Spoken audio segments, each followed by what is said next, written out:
என் கவனத்திற்கு அது வந்தவுடன் காவல்துறை டிஜிபியிடத்திலே தகவலை கொடுத்து 5 பேரை உடனடியாக கைது செய்து சிறையிலே அடைத்திருக்கிறார்கள்.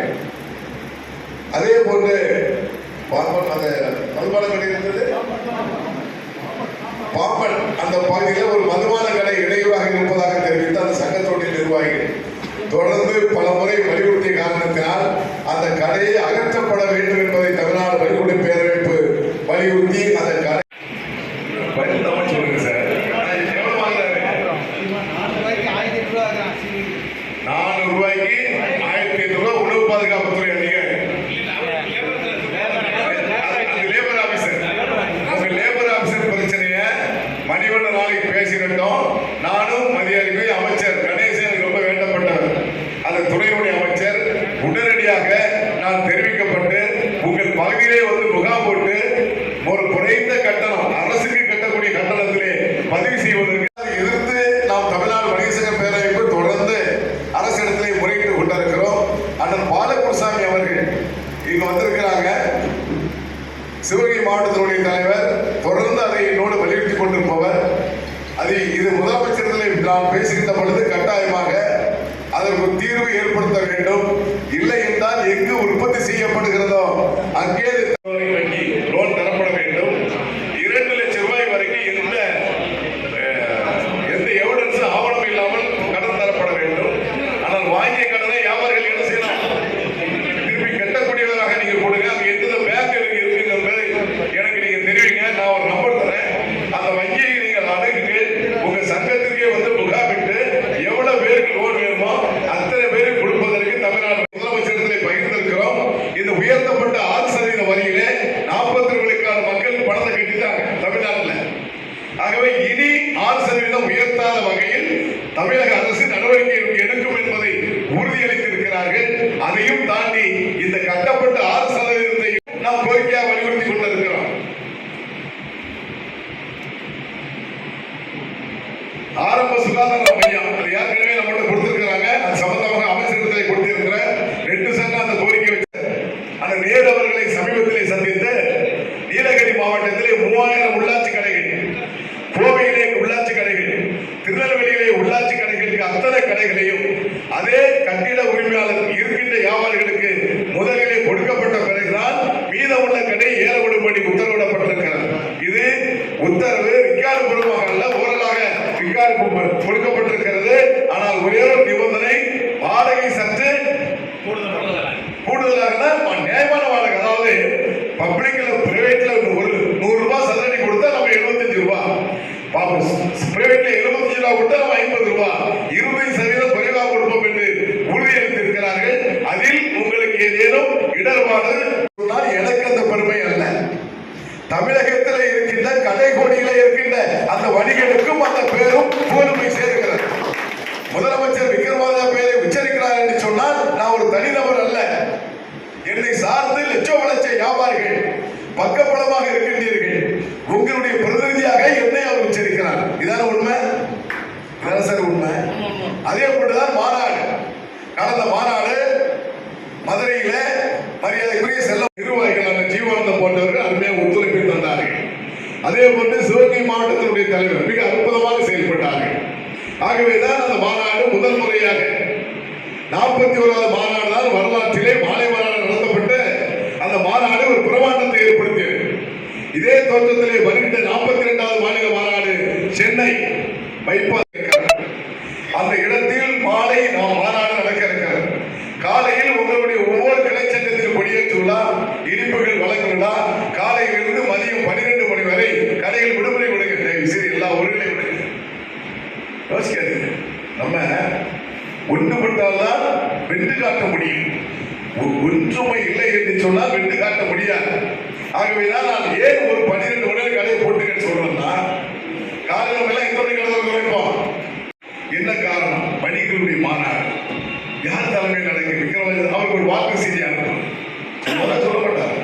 அவர் பதவியேற்பு விழாவில் வாழ்த்து செய்தி அனுப்பியிருக்கோம், ரிட்டைல் வாழ்த்து செய்தி அனுப்புறாரு. அப்போ உளவுத்துறை மூலமாக அவர் தெரிந்து கொள்வார்.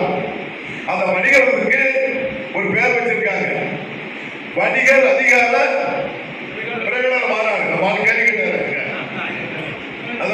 கேட்டேன், பேசினேன். நாம என்ன சொல்றோம், செல்லமுத்து சொன்னார் உங்களுக்கு வரி வரி வரி டாக்ஸ் நம்ம கட்டிக்கிட்டே இருக்கோம்.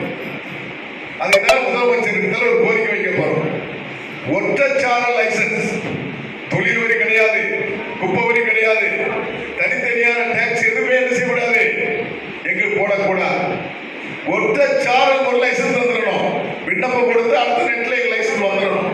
இதை கட்டாயமாக செய்ய வேண்டும் என்று இந்த மாவட்டத்தில் எங்களால் 10 மணிக்கு மேல காவல்துறை பாதுகாப்பு தர இயலாது, எழுத்துப்பூர்வமா தாங்க, நாங்க எங்க ஆளுங்களை 6 மணிக்கே கடப்பட சொல்லிடுவேன். அதிகாரி அதிர்ச்சி கேட்பாங்க, என்ன ஒன்றும் பிரச்சனை இல்லை, மின்சார கட்டணம் அதிகமா இருக்கு, வியாபாரம் குறைவா தான் இருக்கு, நாங்க 6 to 6 கடை போட்டிருக்கோம்னா 6 மணிக்கு மேல நாங்க மின்சார கட்டணம் வைக்க வேண்டியதில்லை, நாங்களும் கொண்டாடி பிள்ளோடு மனைவி மக்களோடு கொஞ்சம் பேசுறதுக்கு வாய்ப்பு இருக்குன்னு சொன்னேன். அதோடு அந்த மாவட்டத்தில் கடை போட்டுக்கிட்டு சொல்றதை விட்டாங்க. இது உண்மை விஷயம். அதை தாண்டி அதிகாரிகள் அதிலே ஒரு சிலர் வருவாங்க, வண்டிக்கு பெட்ரோல் போடுவோம், டீசல் போடுவோம், டிவன் அந்த வீட்டுக்கு கொடுக்கணும், இந்த வீட்டுக்கு கொடுக்கல, டிவன் கேட்பாங்க. அதற்கெல்லாம் நம்முடைய உழைப்பை நாம் வீணடிக்க முடியாது என்பதை பேரமைப்பு தெளிவுபடுத்திக் கொண்டிருக்கிறது. உங்களை போன்ற சங்க கிளைச்சங்க நிர்வாகிகள் அந்த பாதிப்புகளை சுட்டி காட்டுகின்ற பொழுது அதை எடுத்து சென்று காவல்துறை இயக்குநரை சந்தித்து முதல் கட்டமாக கடைகள் திறப்பதற்கு நாங்கள் பெரும்பாடுபட்டுக் கொண்டு சில கடைகள் மட்டுமே இரவு நேரத்திலே திறந்திருக்கிறோம். எங்கள் கடை திறந்திருந்தால் தான் அது வருகின்ற ஜூஸ் நம்ம என்னைக்காவது குடிச்சிருக்கோம் ஜூஸ், ஐஸ் இல்லாத ஜூஸ் வாங்கிட்டு அவர் ஜூஸை கொடுப்போம். ஜூஸை கொடுத்த பிறகு ஐயா நீங்க மத்தியானம் சாப்பிடுறதுக்கு இருக்க போறீங்க ஐயா, இதை வச்சுக்கிடுங்க ஐயாப்பா, அது என்ன வச்சு கொடுக்குறீங்கன்னு எங்களுக்கு தெரியாது, வச்சுக்கிடுங்கன்னு சொல்றோம். ஆனால் இதே சங்கத்திற்கு சந்தா கொடுப்பதற்கு 2 நாள் கழித்துவா என்று சொல்லுகின்ற நீங்கள் நம்மை அதிகாரி வருகின்றவர்கள் வந்தால் வணக்கம் சார் என்ன வேணும், அந்த மாதிரி பொறுக்க சார் யாவது முடிச்சுவாங்க சொல்லுங்க, அதிகாரம் நமக்கு இருக்கா இல்லையா? அந்த அதிகாரத்தை தான் அவர்கள் அடிமைப்படுத்துகின்றார்கள். அதனாலதான் தலைப்பு வைத்திருக்கிறோம். அனைத்து இந்த அண்ணா திராவிட முன்னேற்றம் நடத்துறாங்க. எதுக்காக நடத்துறாங்க?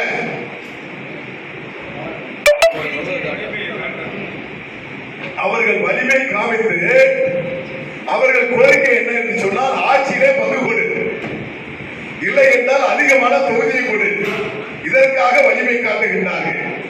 நாம போடுற மாநாடு நம்ம வலிமை காட்டுவதற்கு எதற்காக என்று சொன்னால் எங்கள் வாழ்வாதாரத்தை காப்பாற்றுவதற்கும் வாழ்வுரிமை காப்பாற்றுவதற்கும் சாமானிய வழிகளை அரசே வாழ வேண்டும் என்ற குரலாகத்தான் அந்த மாநாடு நடத்த இருக்கிறோம். இந்த மாநாட்டுக்கு வரக்கூடியவர்கள் நம்ம யாருக்கும் பாக்கெட்ல காசு கொடுப்பதில்லை, பிரியாணி கொடுப்பதில்லை, அதை தாண்டி ஒன்றை கொடுப்பார்கள், அதையும் நாம் கொடுப்பதில்லை. நாமெல்லாம் உழைத்த வர்க்கம், பாக்கிலிருந்து செலவு செய்து வரக்கூடிய கூட்டம் தான்.